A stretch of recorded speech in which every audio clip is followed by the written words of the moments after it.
Hello, I'm Bruce DePoy. Coming up today on News Talk, what happens to RFK Stadium when DC United moves into its new home? RFK is crumbling, and the land around it is underutilized, but there's so much potential there. Now, residents are weighing in with their thoughts. Also, why is the DC streetcar program such a wreck? Testing along H Street has been going on for months, and the opening has been delayed for years. We'll discuss these issues and others with our in-studio guest this time, DC Councilman Charles Allen. Then, last-minute heroics give Kirk Cousins and company a huge win over the Philadelphia Eagles. Washington now tied for first in the NFC East. Also, with the Nationals headed into the off-season, what's Matt Williams' future with the team? Tom Trelkeld of the DC Pro Sports Report will be along with a look at that and a whole lot more. From News Channel 8, this is News Talk with Bruce DePoy. Hi, everybody. Welcome in. We've got a great lineup for you. Terrific having you with us here on this Monday edition of the program. It now seems a virtual certainty that DC United will move from RFK Stadium, its longtime home, to a new facility along Buzzards Point. The move raises questions about the future of RFK. The building itself is outdated and crumbling, and the land around it could be so much more. Recently, neighborhood residents gathered to discuss what they would like to see. Ward 6 Councilman Charles Allen joins us now with more on this. It's good to see you again. Welcome back. Thanks for having me back. This is an interesting regional issue, really, although I suppose it can be said that folks who live closest to the stadium and closest to that large parcel of land are most affected by whatever gets decided. Without question. Talk about what some of the possibilities are, and talk about the opportunity that all this represents. Absolutely. Well, we're going through a conversation right now. DC United will be moving to a new stadium in a couple of years, and so we need to think through what that site looks like. There's a lot of conversation, obviously, around should a football team move back to that site or move back into the city, no matter which site. I think, to me, the biggest shame would be that in 10 years we still haven't decided about a stadium, but we're still left with an ocean of asphalt and parking lots around that area. And it just does not serve the community in any way. We have acres and acres of parking lots, and the neighbors can't use them. We need fields, we need parks, we need the type of amenities that a neighborhood needs. New housing, jobs that can be created. There's a lot that we could do there, and the inaction around will there or will there not be a stadium there shouldn't trump. Let's figure out how we can better use that space. In an established city like Washington, D.C., you don't often find land. Exactly. This has the potential to be that, right? You could, even if the football team comes back, it doesn't have to be the way things were with those acres of that ocean of parking that you described. It can be done in other ways, leaving open the possibility for reuse, for a rethinking about some of that land. Yeah, you know, I don't think that building a professional stadium there is the best idea for the RFK site, but I know there's plenty of people who do. But regardless of which decision gets made, the space around it could be used in such a smarter way that would serve our city, serve the neighborhood, and create type of amenities I think everybody really wants to see. Big turnout at the meeting the other night? The first meeting had over 200 people there. The next meeting had about 100 people there. Wow. But unanimously, or close to that, I heard people say they don't want a professional football team at that site, but they do want to see that site return back to the city in a way that helps serve the community and the neighborhoods. Interesting. We'll pick up on all this and more in the moments that follow. Right now, though, Councilman, stand by. MedStar Washington Hospital Center is holding a news conference at this moment. They're talking about the death of a patient. Last Tuesday, a patient was critically injured during an altercation with 2 hospital security guards, and that patient later died Thursday night. Let's listen in. He has held many leadership positions in the organization, in surgical critical care, in quality and safety, and he has served on our board of trustees. And so he's here with us right now, and I'm here to introduce Dr. Arthur St. Andre.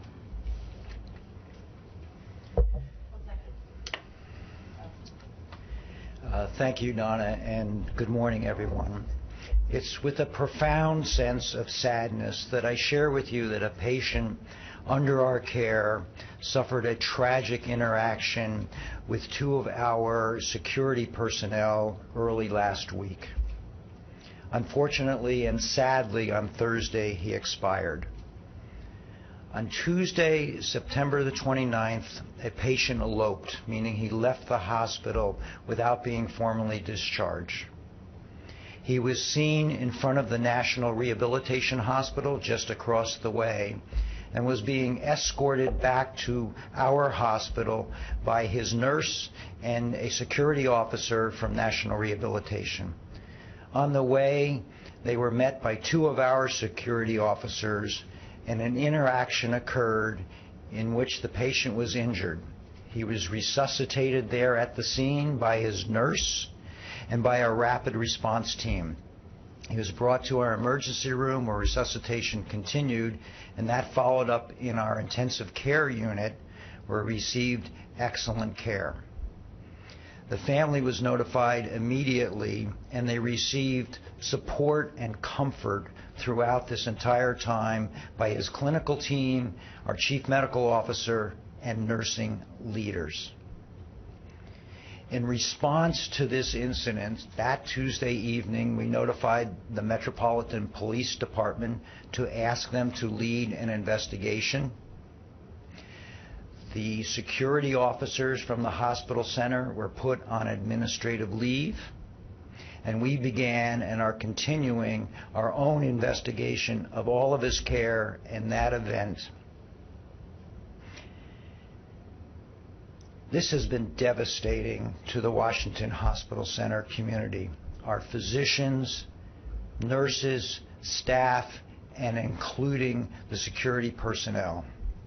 Our patients and the community trust us to provide excellent, safe, and secure care.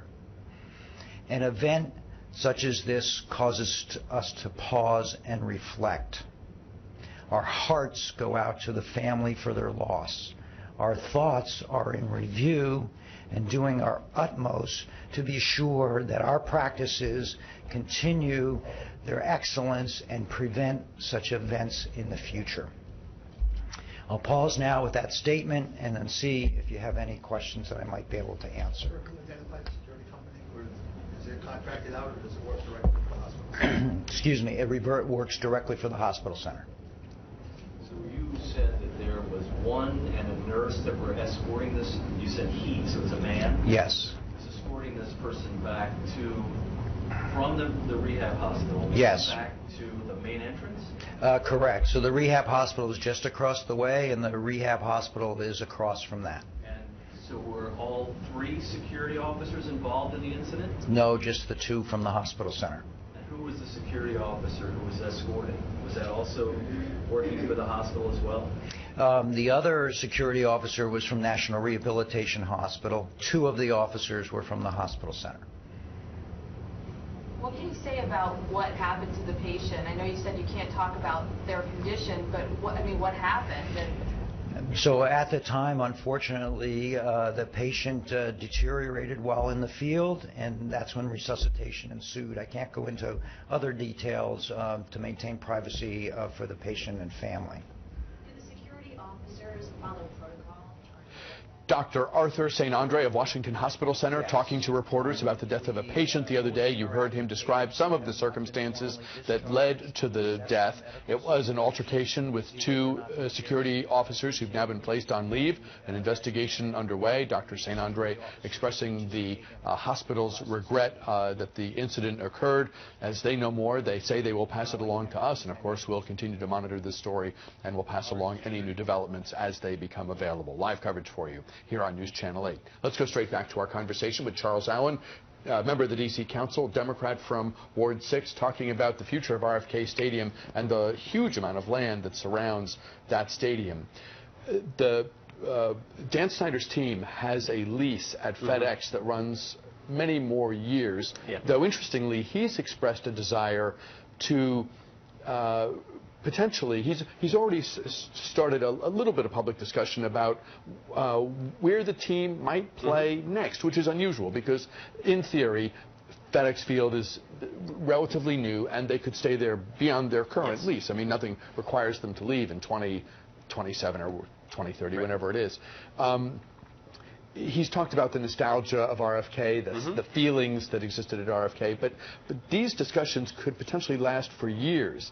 Does that cause the discussion about what's going to happen in the near term to be held in limbo while these deep-pocketed interests while the city and the team, potentially negotiate over them coming back?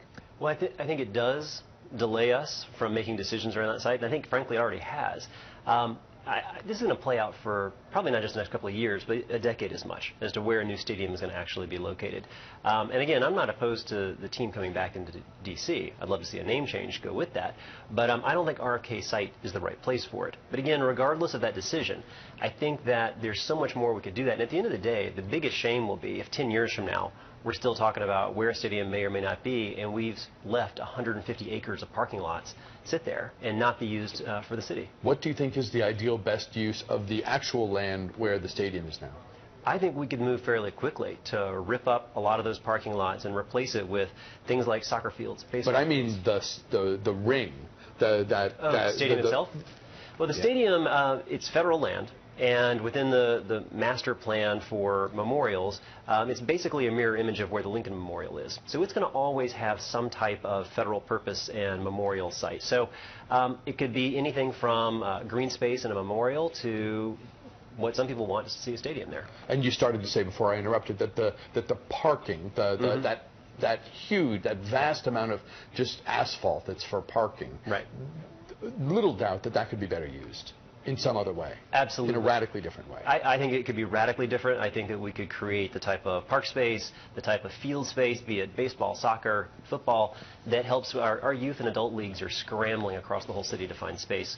And I think a great solution is sitting right in front of us. Before we go to our first break, could you talk briefly about the situation ongoing now with Metro passengers who use the Stadium Armory site because of that transformer fire? Just a few days ago, the power situation that Metro relies on, particularly as they're trying to get to more and more 8-car trains, which are more power intensive than the 6-car, they're scrambling. And as a result, orange and silver line trains are passing through Stadium Armory without stopping. Yeah, I took Metro into work this morning like I do many days, and I watched 5 trains go by before one stopped to pick us up.